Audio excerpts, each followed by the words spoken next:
സുഹൃത്തുക്കളെ, ഹിന്ദി സീഖോ എന്ന ചാനലിന്റെ ദൈനംദിന ഹിന്ദി സംഭാഷണങ്ങൾ എന്ന വീഡിയോയുടെ അടുക്കള സഹായി 3-ാം ഭാഗത്തിലേക്ക് എല്ലാവർക്കും സ്വാഗതം. ഇതിനു മുമ്പ് ചെയ്ത അടുക്കള സഹായി 2-ാം ഭാഗത്തിൽ നമ്മൾ ദിവസേന ഉപയോഗിക്കുന്ന ചില പലചരക്കുകൾക്ക് ഹിന്ദിയിൽ എന്താണ് പറയുക എന്ന് നോക്കി.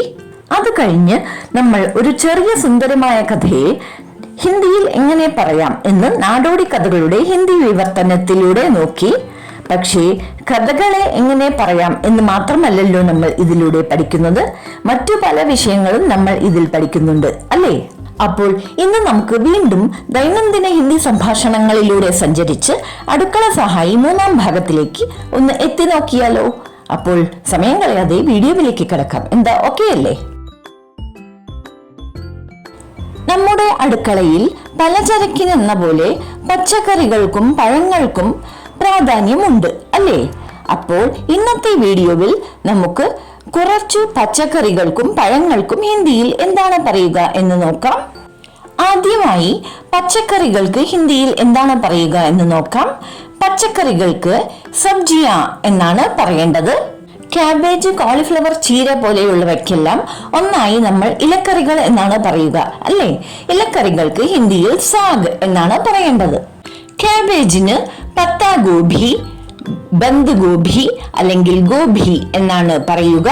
പിന്നെ കോളിഫ്ലവറിന് ഹിന്ദിയിൽ ഫൂൽ ഗോഭി എന്നും പറയണം. ക്യാരറ്റ് എന്ന പേര് കേട്ടാൽ തന്നെ നമ്മുടെ എല്ലാ മനസ്സുകളിൽ ഓടിയെത്തുക സ്വാദിഷ്ടമായ ക്യാരറ്റ് ഹൽവയുടെ ചിത്രമാണെന്ന് തോന്നുന്നു, ശരിയല്ലേ? അങ്ങനെയുള്ള ക്യാരറ്റിന് ഹിന്ദിയിൽ ഗാജർ എന്നാണ് പറയേണ്ടത്. ഉള്ളി ഉപയോഗിക്കാത്ത ഒരു ഭക്ഷണവും നമ്മുടെ ഇടയിൽ ഉണ്ടാവില്ലെന്ന് തോന്നുന്നു.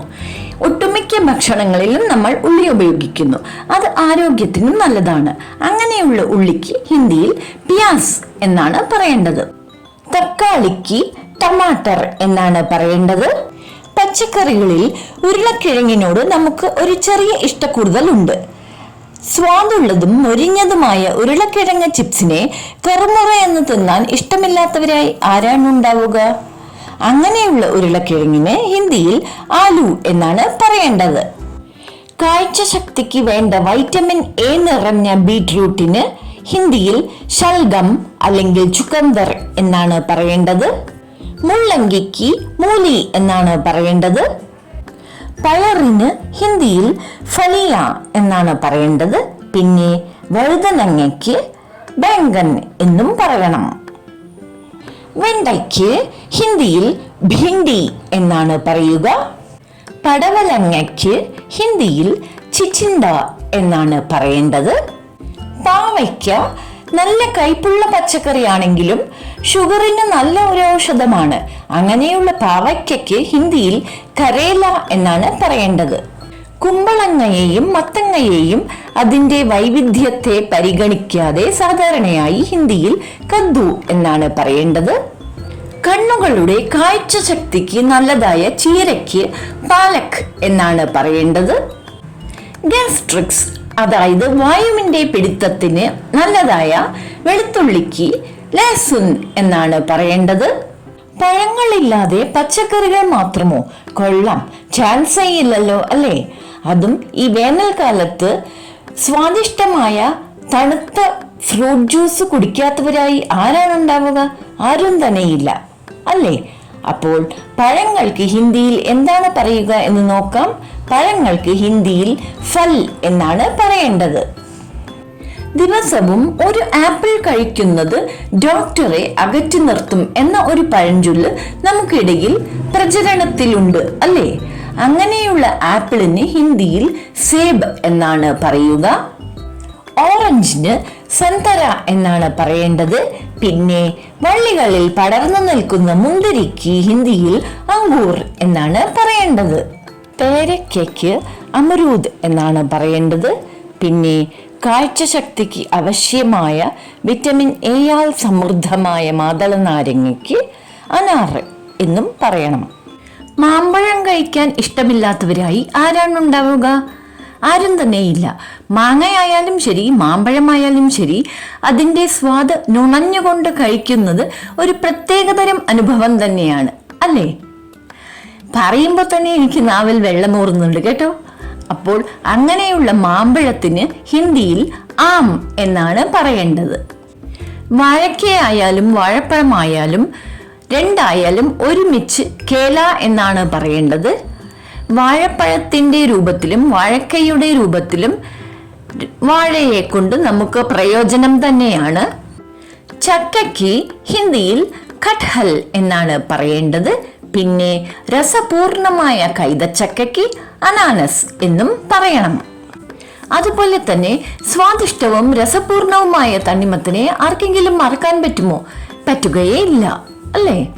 അപ്പോൾ നമുക്കെല്ലാം പ്രിയമായ തണ്ണിമത്തന് ഹിന്ദിയിൽ തർബൂസ് എന്നാണ് പറയേണ്ടത്.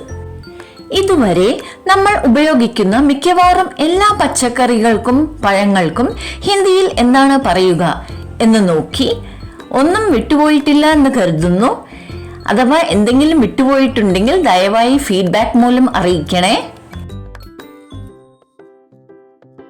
പ്രിയ സുഹൃത്തുക്കളെ, ഇതിനു മുമ്പ് ചെയ്ത പോസ്റ്റിൽ പറഞ്ഞതുപോലെ നമ്മൾ ദൈനംദിന ജീവിതത്തിൽ ഉപയോഗിക്കുന്ന വാക്കുകൾ, ഉപവാക്യങ്ങൾ, വാക്യങ്ങൾ, അതായത് വേർഡ്സ്, ഫ്രേസസ് ആൻഡ് സെന്റൻസസ് എന്നിവയെ ഉൾക്കൊള്ളിച്ചുകൊണ്ട് ഒരു പുതിയ ഭാഗം ഇന്നു മുതൽ ചെയ്യുന്ന എല്ലാ വീഡിയോകളുടെയും അവസാന ഭാഗമായി നിങ്ങൾക്ക് പരിചയപ്പെടുത്തുകയാണ്.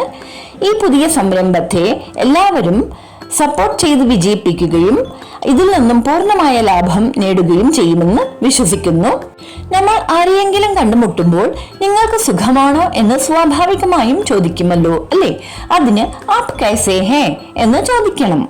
ഒരു വ്യക്തിയിൽ നിന്നും നമ്മൾ വിട വാങ്ങുമ്പോഴോ അല്ലെങ്കിൽ വിട പറയുമ്പോഴോ ഒരു നല്ല ദിനം ആശംസിക്കുന്നു എന്ന് പറയും, അല്ലേ?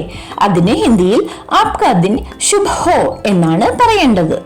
ഒരു വ്യക്തി നമ്മളെ സഹായിക്കുമ്പോഴോ പ്രശംസിക്കുമ്പോഴോ അല്ലെങ്കിൽ സമ്മാനങ്ങൾ നൽകുമ്പോഴോ നന്ദി എന്ന് പറയുന്നതാണ് മര്യാദ, അല്ലേ? അതിന് നമ്മൾ ധന്യവാദ് എന്നാണ് പറയേണ്ടത്. ഗുഡ് മോർണിംഗ് അല്ലെങ്കിൽ സുപ്രഭാതം എന്ന് പറയാൻ സുപ്രഭാത് അല്ലെങ്കിൽ സുപ്രഭാതം എന്നാണ് പറയേണ്ടത്. ശുഭരാത്രി എന്ന് പറയാൻ ശുഭരാത്രി എന്ന് പറയണം. ഒരു വ്യക്തി ഏതെങ്കിലും പരീക്ഷയ്ക്ക് പോവുകയാണെങ്കിലോ അല്ല പുതിയ ഏതെങ്കിലും സംരംഭം തുടങ്ങുകയാണെങ്കിലോ ആശംസകൾ എന്ന് പറയുവാൻ ശുഭകാമനായേ എന്ന് പറയണം. ഈ ലോകത്തിൽ ആരും തന്നെ പരിപൂർണരല്ല. എല്ലാവരിലും തെറ്റുകൾ ചെയ്യാനുള്ള പ്രവണത എപ്പോഴും ഉണ്ടായിരിക്കും, ശരിയല്ലേ? പക്ഷേ തെറ്റുകൾ മനസ്സിലാക്കി അതിന് ക്ഷമ ചോദിക്കുക എന്നത് ഒരു വലിയ ഗുണം തന്നെയാണ്.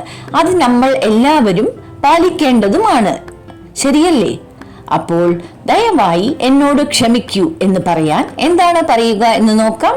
അതിന് കൃപയാ മുझे മാഫ് കീജിയേ എന്നാണ് പറയേണ്ടത്.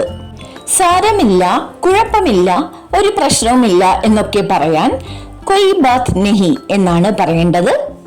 ഇപ്പോൾ എവിടേക്കെങ്കിലും പോവുകയാണെങ്കിൽ തയ്യാറാകൂ എന്ന് പറയാൻ തയ്യാർ ഹോ ജാവോ എന്നാണ് പറയേണ്ടത്. തയ്യാറായി ഇരിക്കുക എന്ന് പറയുന്നതിന് തയ്യാർ രഹോ എന്ന് പറയണം. ഇതുവരെ നമ്മൾ ദിവസവും ഉപയോഗിക്കുന്ന ചില ഉപവാക്യങ്ങൾക്ക് ഹിന്ദിയിൽ എന്താണ് പറയുക എന്ന് നോക്കി. പ്രിയ സുഹൃത്തുക്കളെ, ഈ വീഡിയോ എല്ലാവർക്കും പ്രയോജനപ്പെടുകയും ഇഷ്ടപ്പെടുകയും ചെയ്തെന്ന് വിശ്വസിക്കുന്നു. ഈ വീഡിയോയിലൂടെ നമ്മൾ പച്ചക്കറികൾക്കും പഴങ്ങൾക്കും ഹിന്ദിയിൽ എന്താണ് പറയുക എന്ന് മനസ്സിലാക്കി. അതുമാത്രമല്ല, ഇപ്പോൾ മുതൽ ഇനി ചെയ്യുന്ന എല്ലാ വീഡിയോകളുടെയും അവസാന ഭാഗമായി ഒരു പുതിയ സ്ലൈഡ് അഥവാ സെഗ്മെന്റിനെ കൂടി നിങ്ങൾക്ക് പരിചയപ്പെടുത്തുന്നതാണ്. അങ്ങനെ ഇന്നത്തെ പുതിയ സ്ലൈഡിൽ നമ്മൾ ദിവസവും ഉപയോഗിക്കുന്ന ചില ഉപവാക്യങ്ങൾക്ക് ഹിന്ദിയിൽ എന്താണ് പറയുക എന്ന് മനസ്സിലാക്കി. നമ്മുടെ ദൈനംദിന ജീവിതത്തിൽ ഉപയോഗിക്കപ്പെടുന്ന ചില ഹിന്ദി വാക്കുകൾ, ഉപവാക്യങ്ങൾ, വാക്യങ്ങൾ എന്നിവ എല്ലാവർക്കും പരിചിതമാവണം എന്ന ഉദ്ദേശത്തോടെയാണ് ഈ പുതിയ സെഗ്മെന്റ് അഥവാ സ്ലൈഡിനെ നിങ്ങൾക്ക് പരിചയപ്പെടുത്തുന്നത്. ഒരു ക്രിയേറ്ററുടെ ശക്തി അഥവാ നട്ടെല്ലെന്ന് പറയുന്നത് പ്രേക്ഷകരായ നിങ്ങളൊക്കെ തന്നെയാണ് എന്നതിൽ യാതൊരു സംശയവുമില്ല. അതുകൊണ്ട് തന്നെ ഈ ചാനലിന് സബ്സ്ക്രൈബ് ചെയ്യുക, ഇതിന്റെ യാത്രയിൽ ഇതിനെ സപ്പോർട്ട് ചെയ്യുക. ഇതിൽ വരുന്ന വീഡിയോസ് എല്ലാം നോക്കുകയും ലൈക്കും ഷെയറും ചെയ്യുകയും വേണം കേട്ടോ. അതുമാത്രം പോരാ, എപ്പോഴും പറയുന്നത് പോലെ പ്രയോജനമുള്ള വീഡിയോസ് ഉണ്ടാക്കാൻ സഹായിക്കുന്ന നിങ്ങളുടെ വിലയേറിയ ഫീഡ്ബാക്സും മറക്കാതെ നൽകണേ. അപ്പോൾ സുഹൃത്തുക്കളെ, ദൈനംദിന ജീവിതത്തിൽ ഉപയോഗിക്കുന്ന ഹിന്ദി വാക്കുകളെയും ഉപവാക്യങ്ങളെയും വാക്യങ്ങളെയും ഏവർക്കും പരിചിതമാക്കാൻ വേണ്ടി കോർത്തിണക്കിയ പുതിയ പുതിയ സ്ലൈഡുകളോട് കൂടിയ പുതിയ വീഡിയോസിനായി കാത്തിരിക്കൂ. അതുവരെ take care and be safe. Hindi Seekho എന്ന ചാനലിന്റെ ദൈനംദിന ഹിന്ദി സംഭാഷണങ്ങൾ എന്ന വീഡിയോയിൽ നിന്നും സൈൻ ഓഫ് ചെയ്യുന്നത് നിങ്ങളുടെ സീതാ സുന്ദർ.